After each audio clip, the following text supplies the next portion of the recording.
There's a big difference between resurrection and resuscitation. We are not talking about the resuscitation of Jesus.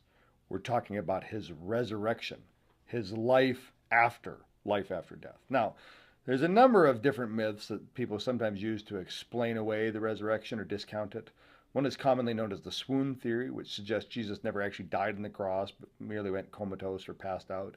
This theory seems pretty weak in light of some of the things that we've previously mentioned, like that he was nailed on a cross, he suffered from loss of blood, shock, and pain. People who buy into the swoon theory all agree that the crucifixion happened. They just don't think Jesus really died. After all, they say, medical knowledge wasn't great back then, so everybody probably thought he was dead. They were just wrong. Pilate was probably surprised that Jesus was dead at all. In their view, Jesus was likely taken down from the cross and laid in the tomb, where the kind of peace and coolness of the surroundings revived him, and he was able to kind of wake up and escape. But this theory stinks for a few reasons. First of all, several soldiers, people trained to recognize death, confirmed Jesus was dead. Jesus had been beaten, walked to the cross, crucified, he was thirsty, exhausted, suffered, and pierced through the side, the summation of which makes it really likely, even the most remote case, that death was imminent.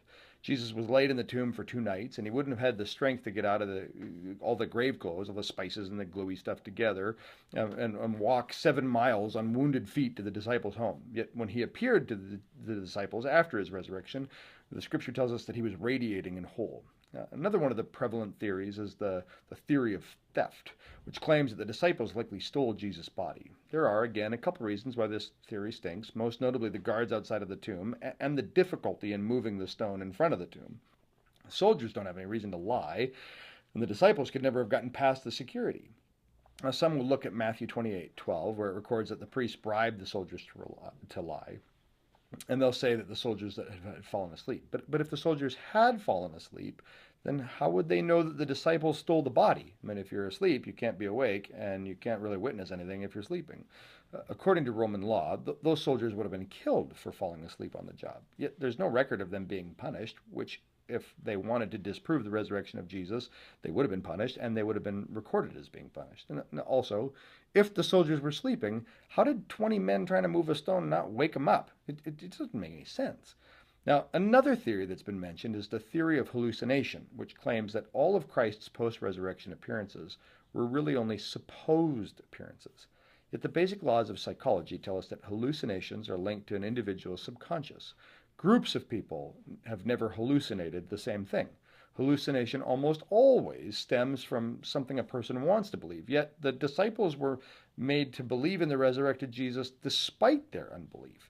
Everything we know about the disciples tells us they were more skeptical than gullible. They weren't even really anticipating Jesus would come back from the dead. They had no frame of reference for that. So all during their time spent with Jesus, they had to be convinced about everything that was going on. Jesus was trying to persuade them and angry that they didn't get it.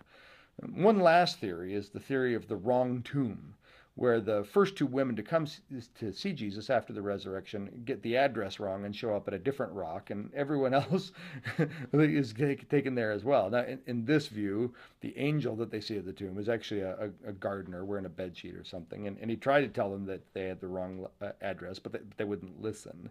The problem here is that the women knew where Jesus was buried. That was an important location for them.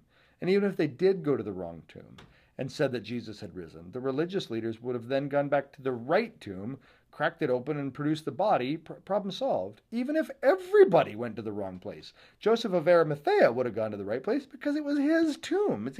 All these theories are pretty weak, and the truth is there's strong evidence, not just supposition, but evidence for the fact that Jesus didn't stay dead.